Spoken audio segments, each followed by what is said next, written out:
So I am starting with MAC Prep and Prime Skin Base. And my skin's been so dry lately that I need extra moisture everywhere before you start anything, because my skin has dry patches and gets scaly.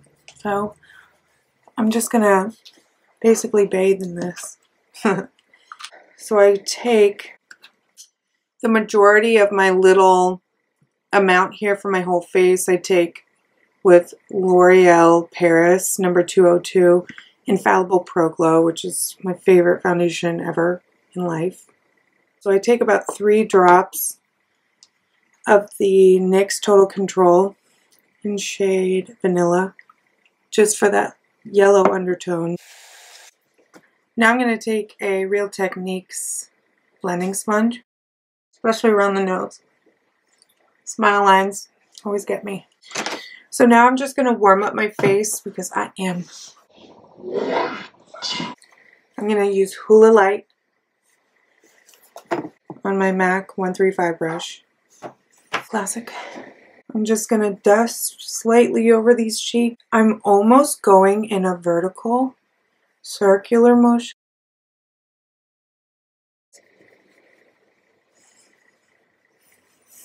I saw Danessa, but she was doing this with what looked like a watercolor brush on one of her models for her contour. And I was just so impressed by it. It looks so flawless. And I go back in with this palette, get Hoola Original, dab it like I said before, and just ever so slightly take it up a notch.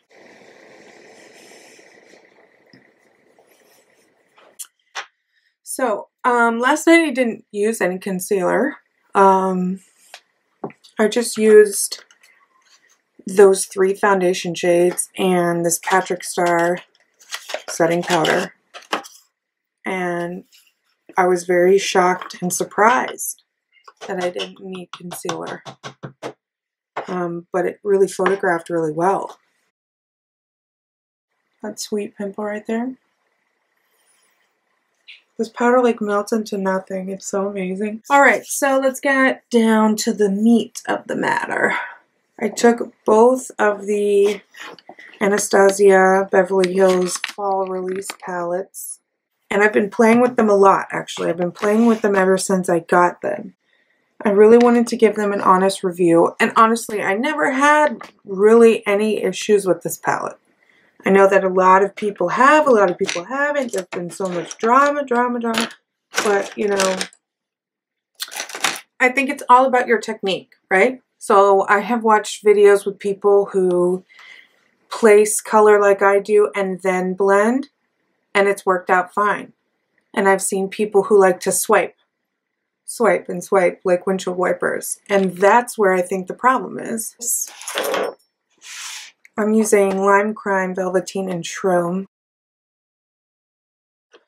and I get just a normal blending flat, not a flat top, a round top blending brush. Something that has some meat to it. You don't want something real small like this. This is more for detail stuff that we will use later, but this I want to blend out right now.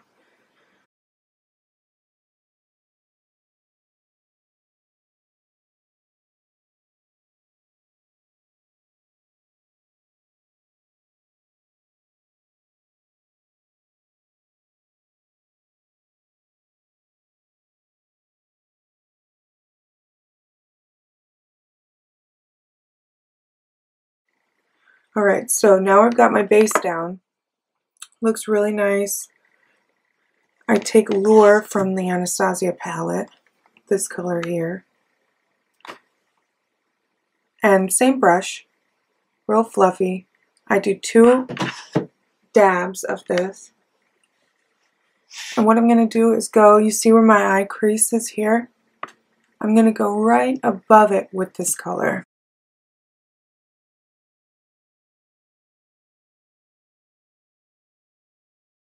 So you can see it's getting deeper and deeper each time I layer this color on, which I think is very interesting because normally when you do a color like this, it just gets more saturated with the pigment, but it's very interesting how this color reacts to itself on somebody's skin. I found that that's a really cool trait of this formula, that you can build this and make it define itself almost. And what you want to do is just keep adding the color until you're satisfied basically with the blend here, because what we're going to do is we're going to then take Rowdy, this color from the same palette, and then create that really dramatic purple V that you saw in the look last night.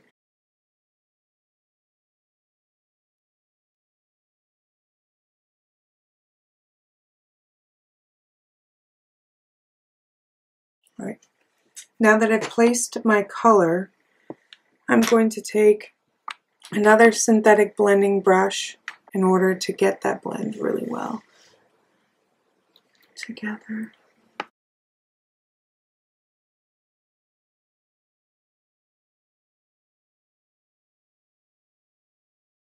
See how deep it gets? It's almost black, but you can tell that it's not. You can tell that it's purple. And then I'm going to take some Lure from the Prism palette and just work that all in.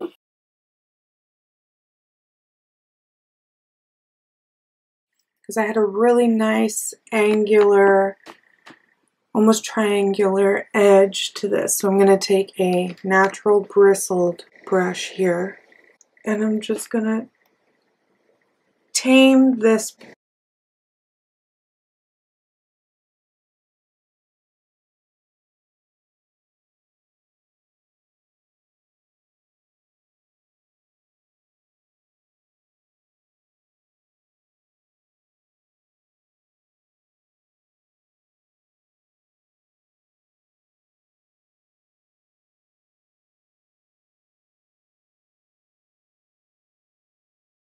Alright, so now to the fun part. So I love the shimmers in this Prism palette so much. I just couldn't pick one to use, but I thought it would be really cool with this purple and kind of warm, cool tone bliss that's happening on my eyes, that I would take this really bright, vibrant, white gold almost shimmer called Lucid from the Prism palette, and I just placed it over top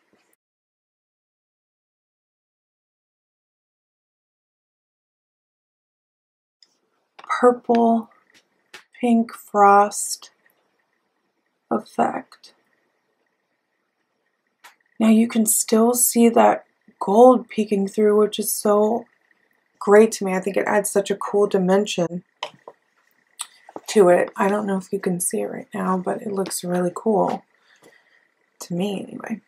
So I got my Stila Cosmetics Magnificent Metals Glitter and Glow Liquid Eyeshadow in Ballet Baby, because these two together I thought were just amazing. But I love to use this because it's so easy to carve out like a pseudo cut crease with these.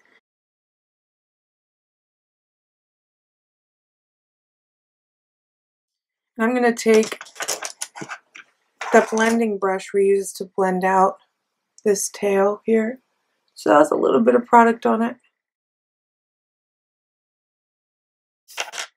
I'm going to take that clean blending brush, natural hair, and kind of... So you're going to find one of those small tapered brushes here and a pencil brush here. So this is a natural hair brush. I'm not going to put any liquids underneath my lash line here. I'm just going to kind of go in the same order I did the top of the eye and just hit that lower lash line all the way through.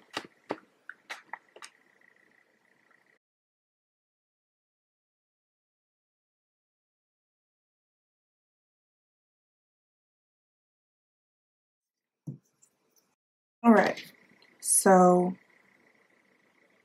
the idea for the lips for this look was to try out this product that I received at CVS. My lips are super dry, so I'm going to use some of my Farsali Rose Gold Elixir and just dab it on my fingers. I don't want to use too much because then the liquid lipstick won't dry down, so I'm just going to pat it in and then wipe the excess off.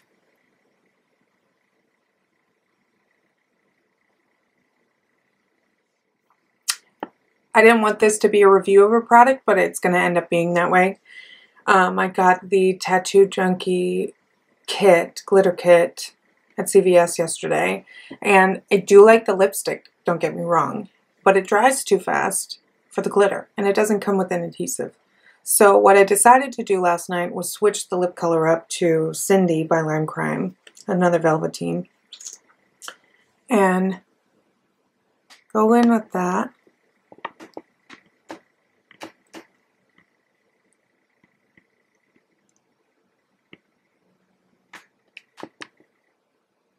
Coat the lip.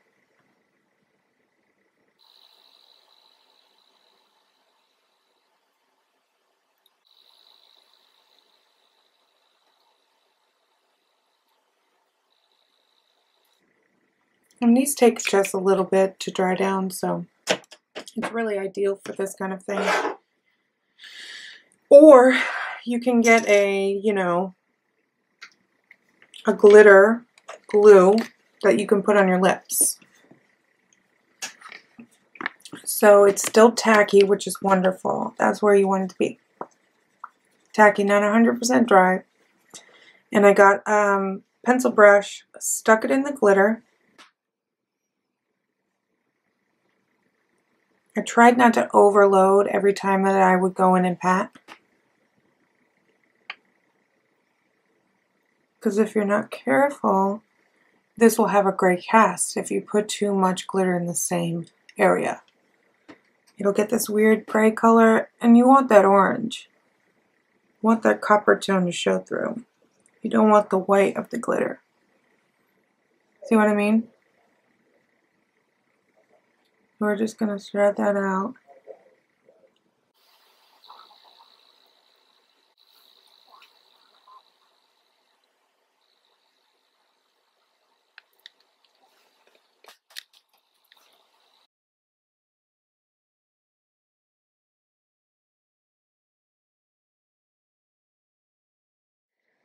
But yeah, this is how you get this lip look.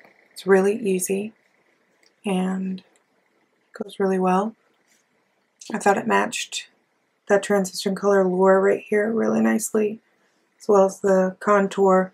I didn't put blush or lashes or do the other eye, but you get the point.